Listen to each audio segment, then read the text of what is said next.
Pemirsa, untuk membahas lebih lanjut peluang Garuda meraih poin dari maksud kami Samurai Biru, kita sudah terhubung dengan pengamat sepak bola Justinus Laksana atau biasa disapa Coach Justin melalui sambungan online. Coach Justin, selamat sore. Selamat sore. Ini Coach Justin di Indonesia atau di Jepang nih mau nonton?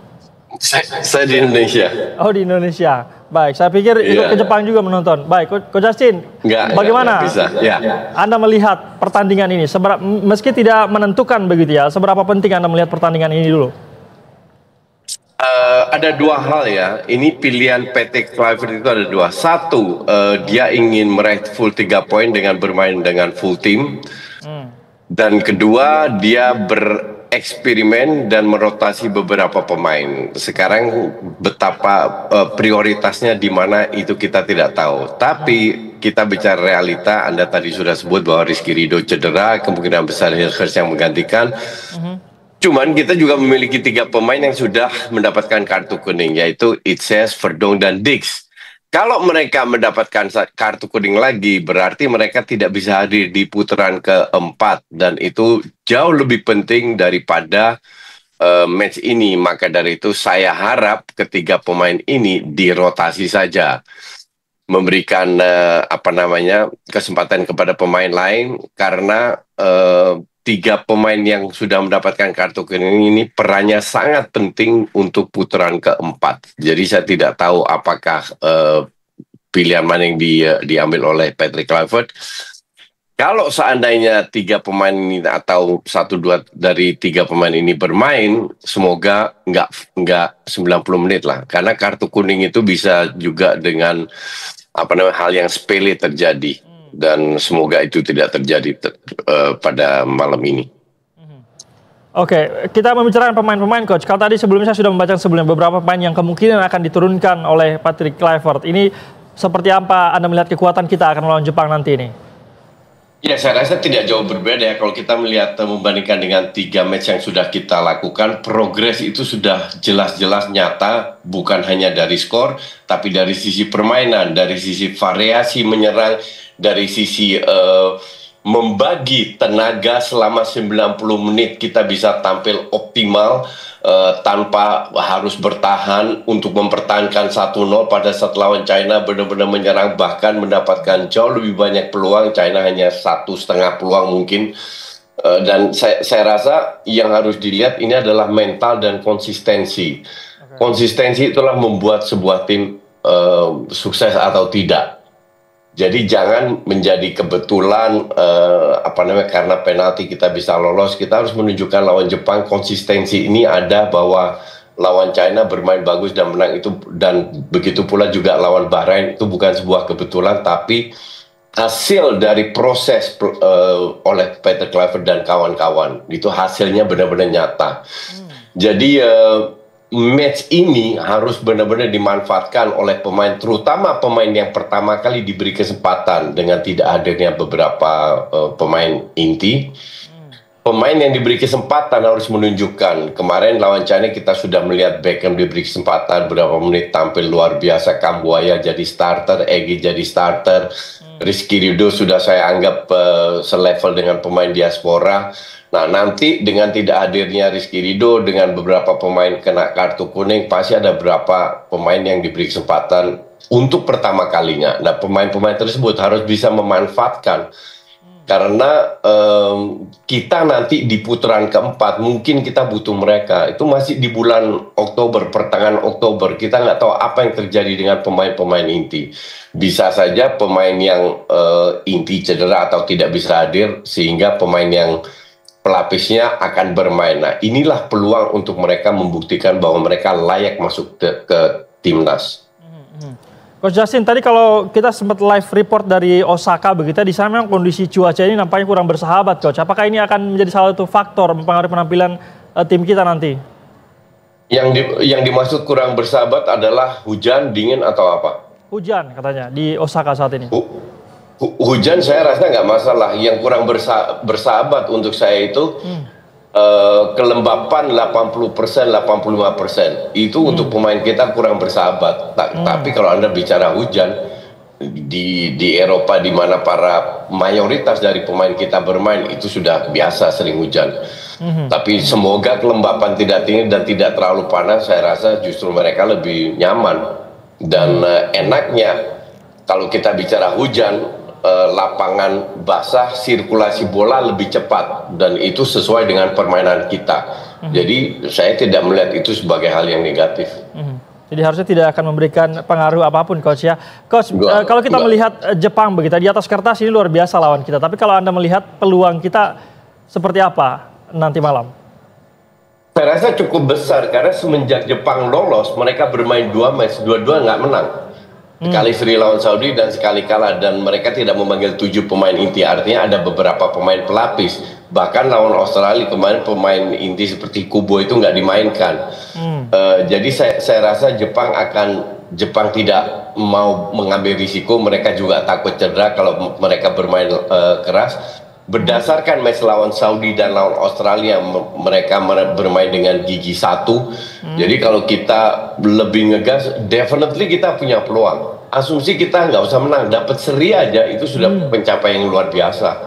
Karena jangan lupa di kandang kita kalah 4-0 ya. Tapi kalau Coach Justin melihat Jepang ada kemungkinan akan all out juga bertanding melawan Indonesia nanti? Enggak. Saya rasa pemain Jepang nggak ada pentingnya juga untuk all out lawan kita. Jadi saya rasa mereka lebih menahan dan di situ kita harus bisa memanfaatkan. Coach, kalau kita melihat pemain-pemain yang akan kemungkinan begitu ya akan diturunkan oleh Patrick Kluivert ini, apakah Anda melihat salah satu mungkin pemain timnas yang kemungkinan akan bersinar pada pertandingan melawan Jepang nanti malam? Hebatnya di tim ini lawan Bahrain dan lawan China tidak ada satu pemain yang menonjol. Semua merata. Dan ini justru menunjukkan bahwa kita tidak tergantung oleh 1-2 pemain. Lawan China, Marcelino tidak hadir, Ragnar tidak hadir, nggak ada masalah. Kevin Dix baru 2 hari gabung diistirahatkan. Jakob bermain juga sangat produktif. Egy di babak pertama luar biasa, sudah langsung tune on dengan Ole. Kambuaya kontribusinya sangat besar. Jadi saya rasa hebatnya, bagusnya dari tim ini adalah kita tidak tergantung dengan 1-2 orang, tapi semua pemain bisa menjalankan sistem yang diinginkan oleh para pelatih. Tapi ada satu kondisi yang tidak mengenakan sebenarnya, Coach. Rizky Ridho ini mengalami cedera hamstring. Apakah menurut Anda akan mempengaruhi pertahanan kita? Semoga enggak ya. Justru ini menjadi peluang untuk Hilgers menunjukkan bahwa dia sudah chemistry-nya sudah klop. Salah satu alasan kenapa Rizky Ridho diturunkan karena penampilan Rizky Ridho sebagai subs lawan Bahrain itu luar biasa dan kelihatan sekali sangat klop dengan Justin dan Itses. Maka dari itu dia tampil di match lawan China dan untuk saya ini tindakan yang luar biasa bahwa Patrick Kluivert berani membangku cadangkan salah satu defender terbaik di Liga Belanda. Dan itu tindakan yang sangat tepat karena chemistry ini kan nggak dapat. Nah, dengan tidak hadirnya Rizky Ridho, Hilgers sekarang harus menunjukkan bahwa dia tidak hanya pemain hebat di Liga Belanda atau di Eropa diminati oleh banyak klub, tapi dia juga bisa bermain di dalam tim, di timnas dengan pemain-pemain yang baru, dengan pemain-pemain yang dia tidak begitu dekat atau begitu kenal. Dia harus bisa menunjukkan bahwa dia punya kontribusi dan peluangnya itu malam ini. Kalau kita ke belakang lagi di apa namanya penjaga gawang begitu ya, kalau yang beredar ini starting 11 ini nanti ada Emil Audero nampaknya yang dipilih oleh Coach Kluivert begitu. Apa menurut Anda apa yang menjadi pertimbangan Kluivert mempercayakan kembali Audero dalam pertandingan melawan Jepang nanti, Coach? Ya, saya rasa kedua kiper ini 11-12 ya, jadi nggak jauh beda lah, praktis sama lah kualitasnya dan karena dia sudah sering beberapa kali melihat Martin Paes bermain, saya rasa wajar kalau seandainya Emil Audero yang diberi kesempatan karena ini baru kedua kalinya dia melihat. Emil Audero babak pertama lawan China, saya rasa percaya dirinya agak kurang. Saya agak deg-degan kalau nonton Emil bola di kotak penalti kita di babak pertama. Tapi di babak kedua dia menunjukkan bahwa dia adalah kiper yang bagus, berpengalaman, percaya diri tinggi. Dia melakukan satu save yang sangat penting. Jadi sangat masuk akal jika Clifford seandainya memberikan kembali kesempatan kepada Emil. Coach Justin, kalau secara keseluruhan, Anda memprediksi kira-kira akan berapa persen diturunkan pemain-pemain inti yang dipercayakan oleh Clifford nanti pada pertandingan melawan Jepang? Saya harap mungkin jika di awal-awal pertandingan pemain inti diturunkan it's okay, asal di menit 50-60 sudah diganti menggantikan pemain cadangan yang belum pernah bermain. Ini sangat penting untuk memberikan mereka jam terbang. Karena dia putaran keempat kita tidak bisa bereksperimen, kita tidak bisa mencoba-coba. Di match ini kita masih bisa mencoba-coba. Oke. Selain yang Anda sebutkan tadi, Coach, kira-kira apa lagi yang menurut Anda penting sekali pertandingan melawan Jepang ini? Mesti sekali lagi ini tidak menentukan, kita sudah pasti ke putaran keempat begitu. Apalagi kira-kira yang menurut Anda sangat penting pertandingan melawan Jepang ini? Ya, untuk saya adalah mental. Kita belum pernah ketemu atau jarang sekali ketemu tim hanya Australia. Australia itu ranknya 26 kalau nggak salah di dunia. Jepang ini rank 15 di dunia. Nah, kita bermain away seperti di Australia. Di Australia bisa dibilang kita gagal. Nah, sekarang mereka harus menunjukkan bahwa di Australia gagal hanya karena persiapan sangat pendek 2 hari. Dan sekarang mereka mendapatkan persiapan jauh lebih panjang. Mereka harus menunjukkan bahwa ada progres yang mereka lakukan jika mereka tampil dengan atau melawan tim yang rankingnya jauh di atas itu. Terus kedua, apakah mereka bisa menjalankan konsistensi ini? Ini sangat penting. Untuk kedepannya agar Clifford bisa tahu siapa aja yang kira-kira akan tampil di putaran keempat, walaupun nanti di bulan September kita akan dapat 2 kali uji coba lawan negara Timur Tengah, tapi persiapan ini sangat penting karena semoga kita bisa lolos di putaran 4, jangan sampai ke putaran 5, itu akan jauh lebih berat. Coach, ini kalau kita mengamati komentar-komentar beberapa pengamat lah di media sosial, ada yang mengatakan begini, Coach, jika kita mampu mengamankan pertandingan melawan Jepang, katakanlah kita menang atau menahan seri begitu, kita setidaknya punya kekuatan, kita akan didengarkan oleh AFC misalnya untuk menentukan tuan rumah di putaran keempat nanti. Apakah Anda setuju, Coach, dengan pernyataan ini? Itu bisa, cuman AFC ini kan different cake ya. AFC ini pengurusnya dikuasai oleh pengurus dari Timur Tengah dan banyak sekali faktor non teknis yang saya khawatirkan permainan antar mereka. Tapi ya itu hanya teori yang mungkin bisa benar, mungkin tidak. Intinya saya rasa tugas pemain itu dan pelatih tidak perlu mengurus hal-hal yang non teknis, itu tugas PSSI.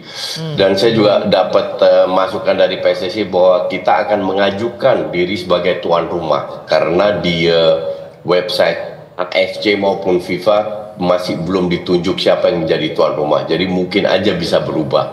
Tapi intinya pemain nggak usah mengurusin hal-hal non teknis seperti itu. Baik, Coach Justin, balik lagi kita mengenai pemain-pemain ini. Beckham ini kan nampaknya cukup bagus begitu ya kalau kita lihat pertandingan melawan Cina kemarin, ya kan? Kalau menurut Anda apakah dia bisa jadi kemungkinan besar akan menjadi starting 11 melawan Jepang nanti? Ya, saya nggak masalah untuk berikan Beckham kesempatan bermain dari awal. Di situ kita bisa uji apakah ini pemain punya mental atau tidak jika bermain dari awal. Dan saya sepakat dengan Anda bahwa dalam 20 menit lebih yang dia tunjukkan itu luar biasa. Pemain seperti ini layak diberi kesempatan, dan juga pemain-pemain dari Liga 1 yang belum diberikan jam tampil atau menit tampil di match sebelumnya. Siapa lagi, Coach, kira-kira pemain Liga 1 yang bisa jadi pertandingannya penting untuk menambah jam terbang mereka, Coach? Ya, saya rasa semua pemain Liga 1 layak diberi jam terbang ya. Apalagi mereka diseleksi berdasarkan kemampuan mereka di Liga 1. Jadi siapa yang ada, kan ada beberapa yang tidak tampil di bench. Contoh Asnawi, ntar malam nggak tampil. Tapi siapapun yang tampil di bench saya rasa layak diberi kesempatan. Kembali lagi, dengan 3 pemain inti yang memiliki kartu kuning, semoga posisi mereka bisa dirotasi atau at least jangan bermain 90 menit lah. Karena seperti Anda katakan tadi, penting sekali untuk meningkatkan mental para pemain, begitu, Coach ya? Ya. Oke, mental itu kan sebuah faktor yang nggak bisa diukur. Itu hanya kita bisa lihat di lapangan. Baik, Coach Justin, sebagai penutup, saya mau minta prediksi Anda. Berapa prediksi versi Coach Justin ini pertandingan ntar malam? Kalau malam skornya 1-1 saya puas. Oke. Dalam hati semoga bisa menang, tapi kalau seandainya kita bisa nansri itu saya udah puas. Oke, Coach Justin akan sangat puas. Skornya 1 sama saja. Terima kasih banyak, Coach Justin, sudah bersedia berbincang bersama kami di Berita 1 Sore. Salam sehat, Coach. Sama-sama.